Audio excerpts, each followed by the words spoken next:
Another edition of Newsline coming to you live and direct from our Newsfirst studios here in Colombo. Of course, your usual host, Faraj Shaukat Ali, is out for the day. I'm Shalan Benedict, and I will be sitting in for him today. Well, Sri Lanka is heading into quite an interesting general election. It's anyone's seat in parliament to rise to power. Of course, the 2019 presidential election was bagged by the Sri Lanka Podujana Peramuna, but this time around, the Sri Lanka Podujana Peramuna will be contesting the general election as the Sri Lanka Nidahas Podujana Santanaya. The alliance was registered yesterday by the General Secretary of the Sri Lanka Freedom Party, Dayasiri Jayasekara, with the Elections Commission. Welcoming our guest for this morning, Malinda Senaviratne, not a stranger on our show. Very good morning and welcome to the show. Happy to be here.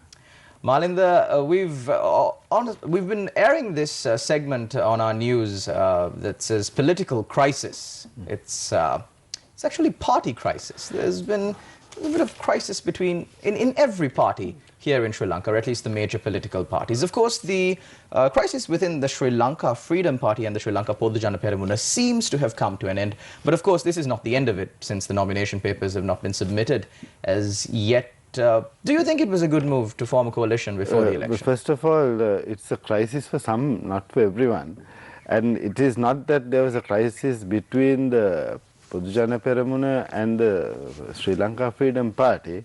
The Sri Lanka Freedom Party certainly is in a crisis. The Sri Lanka Podujana Peramuna just won a resounding victory at a major national election.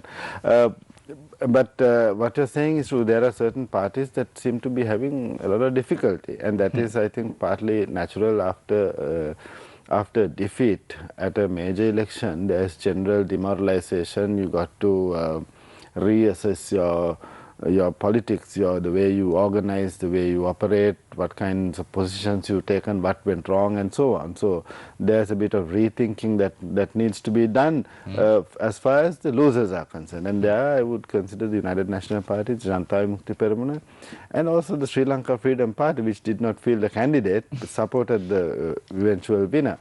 But that does not necessarily mean that okay, we were like stakeholders in this victory.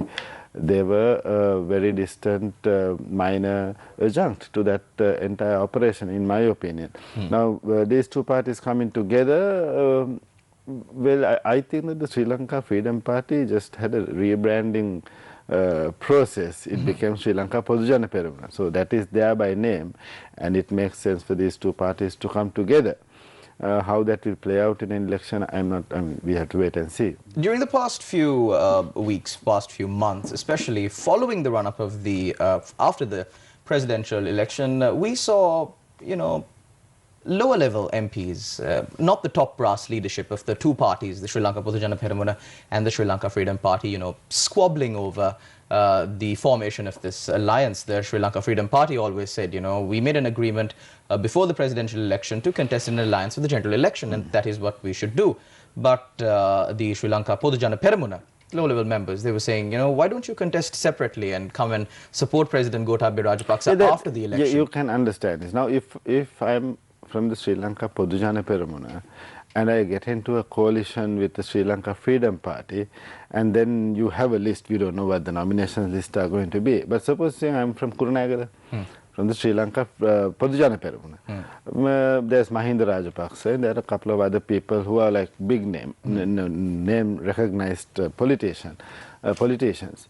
But then all of a sudden you get into a coalition, you will have the Dayasiri Jayasekara, you will have Andhra Pradesh, you will have Johnston Fernando. It's going to be tough. So it would be in my interest to say, we'll contest separately. I have a better chance of getting in, right? So I think at the lower levels there is that issue. But I think that whether you're at the lower level or the higher level, your track record over the last 5 years, at least in certain cases 10, 15, 20 years, is going to be assessed this time.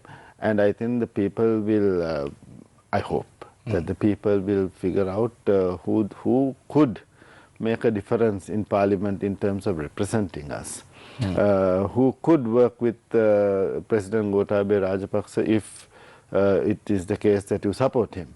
And if you don't, in the case of other parties, you will say, okay, these guys have not delivered. They have not been good. They have not delivered when they were in government. They have not delivered when they were in the opposition. They have not represented us as they should have. And therefore, we want a new set of people. Doesn't matter if you vote for the UNP or the whatever party, get the right guys in, because we have got the wrong guys in all the time. And let's hope for the best, because I think that we can, if we really put our minds to it, and if we believe in ourselves as the people, we can get a 2/3 majority of good people.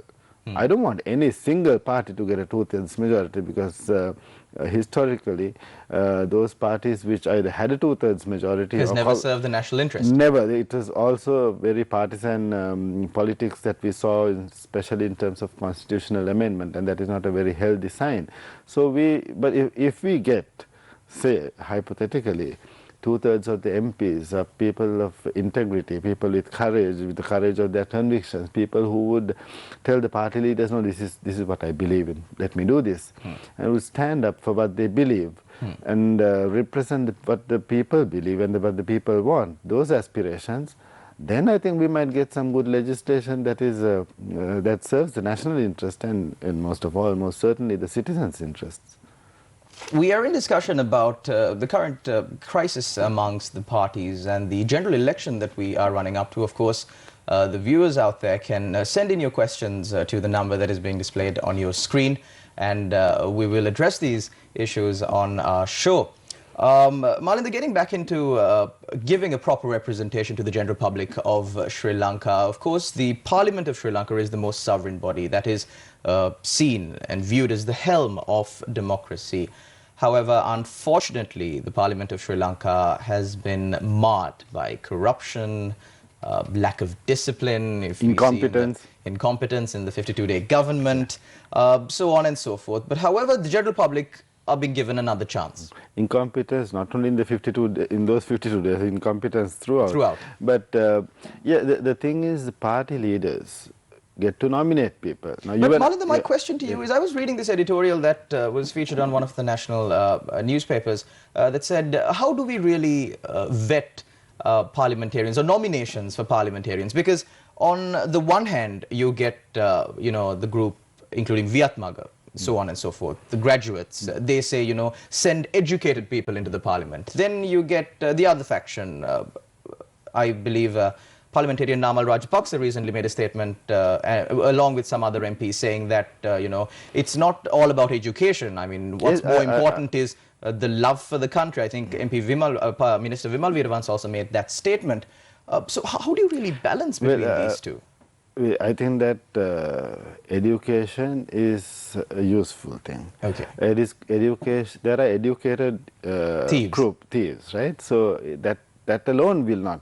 I think it's integrity, things like that, competence.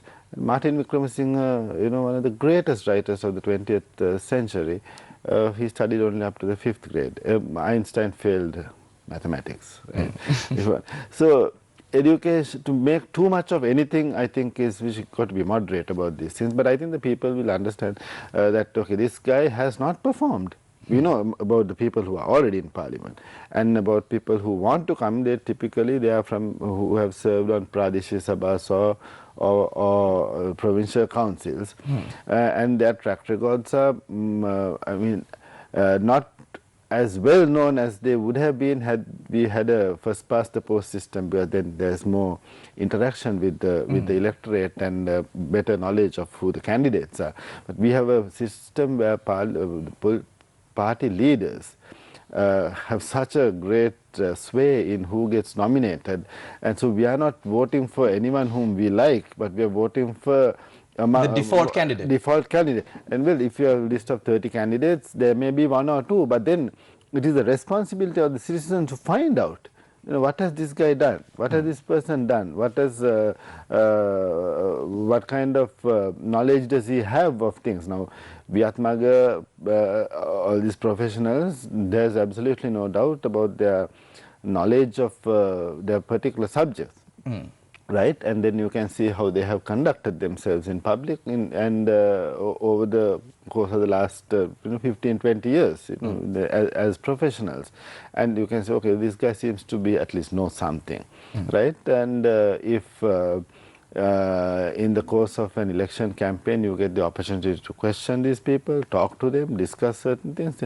I think the general public, the electorate, the elector, has a very important role to play, and we would be irresponsible if we don't do our homework about whom we are going to vote for. We can't just read what the newspaper, what the advertisements that they put out on TV, radio, and newspapers, and in social media, and yeah, this guy good. That's good advertising. You get a smart advertising agency, and they will. And you pay them millions of rupees. You pay them a lot of bucks and make the candidate look like, oh, this guy is amazing. But we'll find out, 2 years down the line, it is all a lie. So if we are not ready to do that homework, then we should not complain. Of course, however, politics, not only in Sri Lanka, but in a lot of countries, it's turned out from what it was initially intended to be.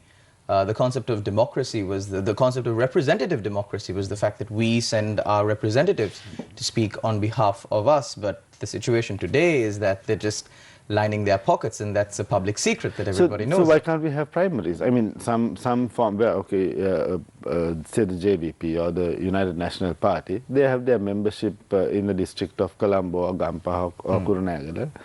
The members decide. First of all, they have some kind of, it's not like you're going to poll 400,000, 1 million, 1.5 million people.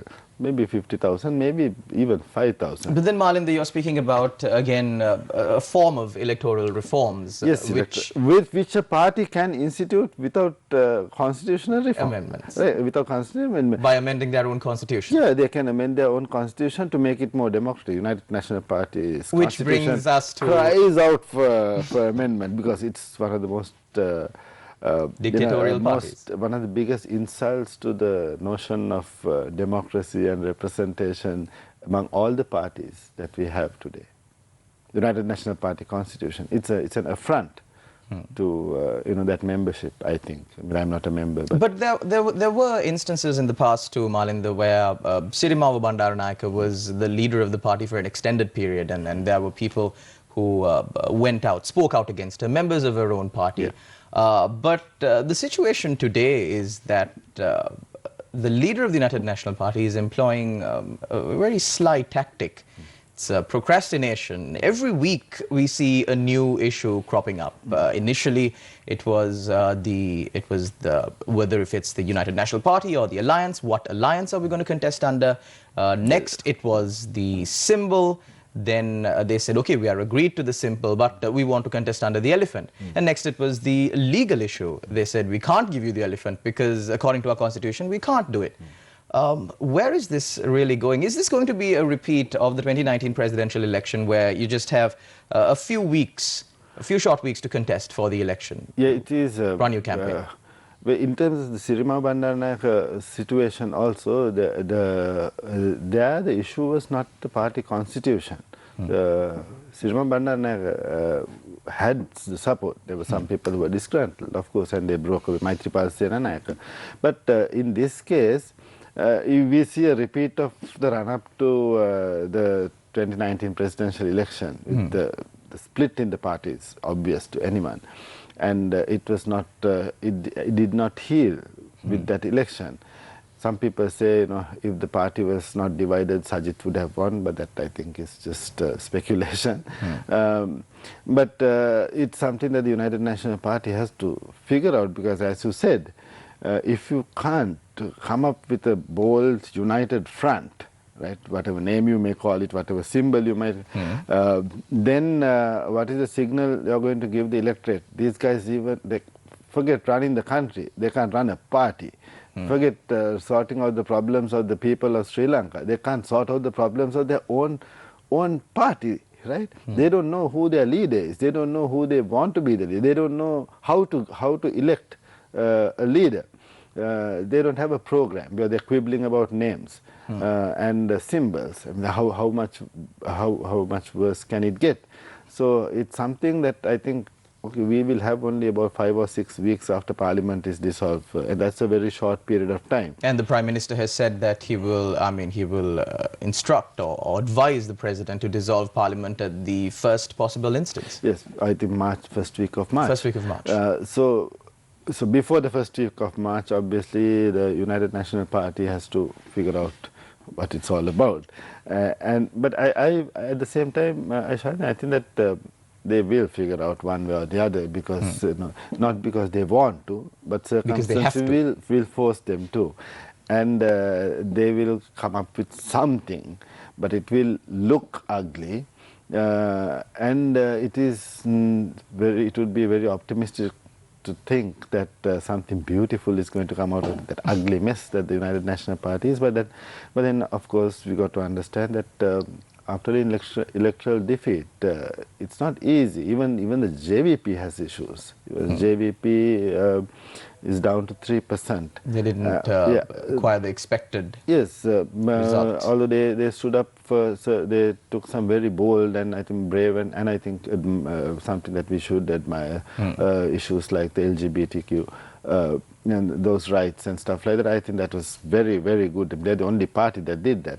But people did not reward them, not because they're against all that, but I think they had other issues that were more important. We can't look at it in terms of 1 or 2 dimensions. But even the JVP has been very quiet for the last 2-3 months. Maybe they are organizing in secret, and that may be a good thing for that party. I mean, they have a different way of handling these things. The United National Party doesn't seem to have a clue. You get various members making various statements. Even yesterday, I believe, after the UNP parliamentary group meeting, certain United National Party MPs came out and said, the current consensus is that we're going to contest under the sworn. And then the General Secretary of the party, Akhil Viraj Karyavasam, came out and said, no, it was just a parliamentary group meeting. We only discussed the agenda of the coming parliamentary week. And also, Malindra, on the sidelines of this, the Patriotic United National Party, or the PUNP, which is a breakaway faction of the United National Party that supported President Gotabaya Rajapaksa at the previous presidential election, has beaten the United National Party to the symbol of the heart. They've already registered a party. You mentioned that earlier, and it's in the newspapers. We are not going to take that party seriously. I can't, right? But for such a party, a breakaway party, no one has heard about. They have taken the 75% of their name is the UNP, right? Patriotic United National Party. So that's not the first time that this has happened. You get the Helaurume, the Pivituru Helaurume. Right. So the Patriotic, the United National Party means that there are nationalists who are not patriotic, and there are patriots who are not nationalistic. It's just a name. Yeah, it's a name. But when you get such a marginal entity, essentially mocking one of the strongest formerly parties which has dominated, one of the 2 parties that have dominated post-independence politics. People like D.S. Sennayakke, Dudley Sennayakke, and all these people, J.R. for whatever is Premadasa, Ranasinghe, and they are mocking the United National Party. What does that say about the United National Party? Whatever it may say about the Patriotic United National Party. But unfortunately, Malindra, the area on intellectual property and the thought of passing off trademarks don't really apply to the names of electoral parties. But then why were they flirting with the heart? I mean, sorry about the part. But Malindra, honestly, why such a ruckus about this symbol? We saw this at the previous presidential election as well. Why do they attach so much of importance to this symbol? Well, where a symbol acquires certain significance over a period of time. There's a brand value. There's a brand value, right? Unless you're, like for example, Maithripala Sirisena won under the swan symbol. But that is, a lot of other factors came to mitigate the possible negativity of a different symbol, right? But the United National Party is the elephant. The United National Party is green. You can't put a cat in place of the elephant and have beige instead of green. Now, what would that be? Not that people don't know. People know what is what. For a good example is the Colombo Municipal Council. When the UNP list was rejected, they got some random group which had come under the spectacle, and they won. Right? So, but then when you throw out your logo and you throw out your all the paraphernalia associated with your brand, that says something about yourself. That is like removing all your clothes and saying that's fine. I don't know. Maybe it will work for them. But now there seems to be a consensus between the Sri Lanka Freedom Party and the Sri Lanka Podujana Peramuna regarding the symbol. How long do you think that the UNP will continue to squabble over this? I think until maybe they are saying that I read today there is a working committee meeting. Yeah, but this is like the Baligita Dosha, Adanove Heta, right? Tomorrow we are going to do it on the 18th, 20th. We don't know. Now this should have been sorted out immediately after the presidential election.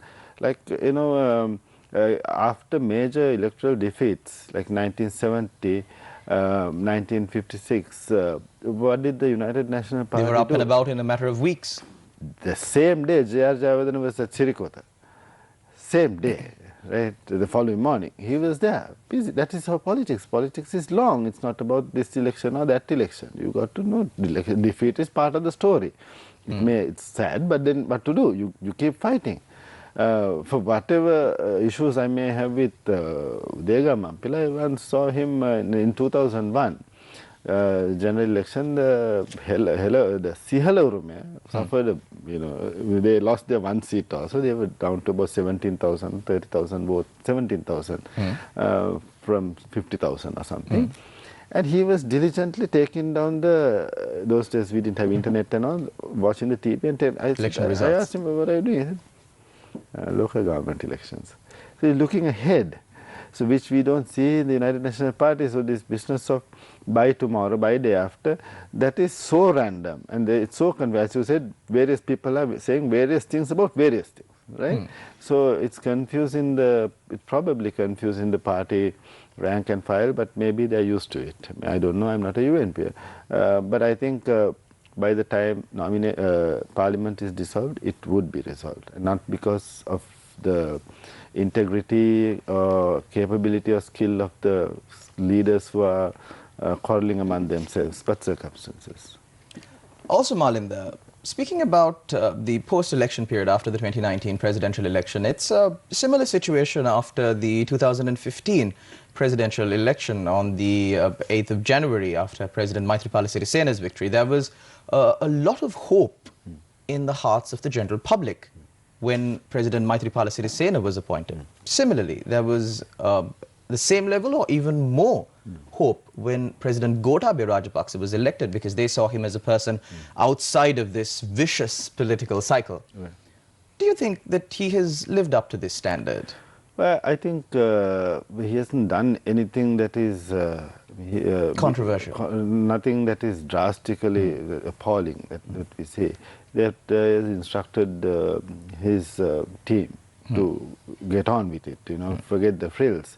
Although that will take some time, I think.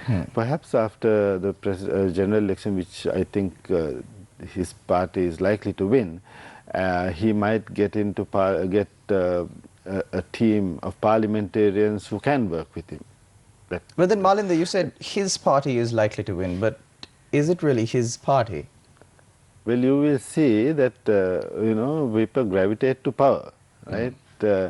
And we saw this in the first decade when the SLFP leaders, mid-level leaders, rank and file gravitated towards Mahinda Rajapaksa the moment he became Prime Minister, when it was likely that he was going to be the presidential candidate. Right? Now here also I think we are seeing that, and that will get more accentuated as time goes on. In terms of comparing 2015 and 2018, now we have taken a stand. I read today about the UN resolution 30/1, and that is, I think, a good sign. I mean, the foreign minister wants to go to Geneva and withdraw support from that. Yeah, so I don't. It's a delicate thing, and diplomats will know how to handle that. But I think that was one of the biggest mistakes that the previous government did, and Mangala Samaraweera was the foreign minister at that time. You don't sign to any agreement that is not that is at odds with your own constitution. So those are issues. Still, I'm not willing to give anyone a blank check, and I'm not going to give anyone a clean bill of health. We see in this cabinet people who have been in parliament and in cabinets for many years, and they have not really delivered. We see Gotabaya Rajapaksa deal with the parliament that he had, that exists when he became president. That may change, that will change, but in what way we can't really predict. So there's nothing drastic to, okay, the vegetable prices is an issue, but and we don't know how that will play out in the minds of the electors. Also, Balin, right after the presidential election in 2015, I'm just trying to draw some parallels here and try to figure out where we're going with this. After the 2015 presidential election, immediately after, in February or so, we had the central bank bond scam, which was the massive scandal. Now, this time around, we have the Sri Lankan Airlines Airbus deal that has come to light, involving various high-profile members of both governments, mind you. But at the same time, it's not something that happened after November 16th. It's something that happened before. Way before, yes. And but the person who's implicated is a close relative of the president and the prime minister. And there's an issue in today's paper, Udayanga Weerathunga's case about the judge being very firm and very judicially annoyed with the CID for what appears to be sloth or deliberate food dragging. According to the words of the magistrate himself, he said that the CID is acting in a manner that would allow the accused to seek bail successfully. Right. So that, who is the CID listening to at this point? Or is the CID not listening to anyone, but this is how the CID operates? And that is very disturbing. But I think that I am very happy that the judge has, refused bail, because this is a serious infringement. And I think that's a good sign. Like, we had the bond scam immediately after the presidential election. 1 month into it, the bond scam, we know what happened. Faraz, can't stop talking about it. And here we have this guy being arrested and being refused bail. So I don't like to think that the president or the prime minister has any involvement in the judicial process, but I'm not willing to believe that. But this is not an issue in the judicial process. It's the executive arm of government that is at fault here. Right. So if the CID is being arm-twisted into doing this or that, that's not a good sign. Exactly. Right? But because we saw similar accusations being leveled by members of this government against that the previous government had meddlings in the CID, the police FCID from Temple Trees itself, no less. So that's not a good. There are certain customs that should stay, certain customs should go, and I think that what the judge has said, that should be a kind of a wake-up call to the executive and the cabinet. Don't meddle with us. Like that lady in the wildlife department, which is a very bold and something that we should celebrate. But this one swallow does not make a summer and all that. But that's the kind of culture that we require. Now people are blaming her for kind of insulting the education level of the protesters.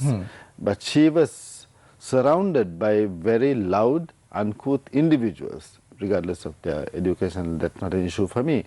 And some people are praising the politician for being calm.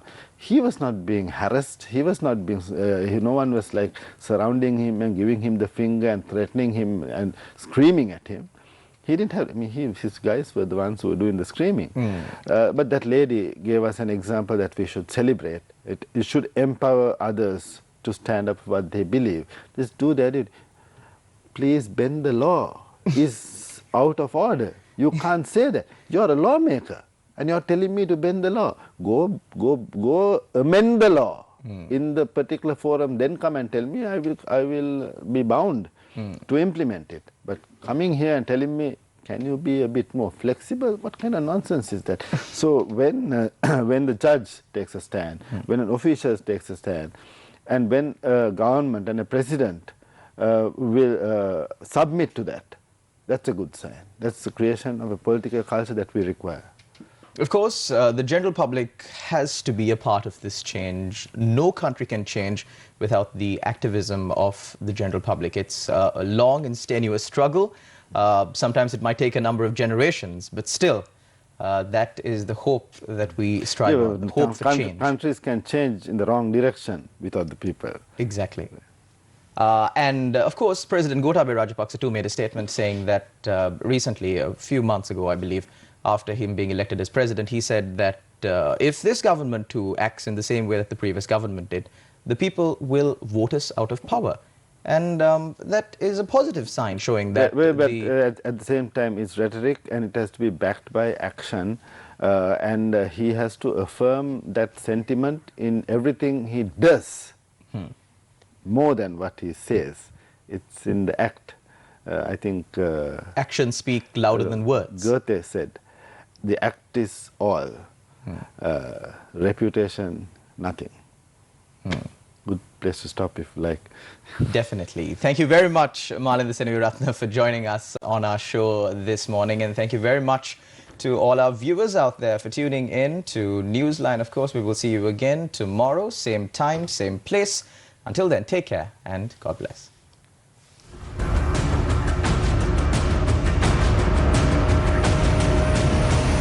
News First, Newsline.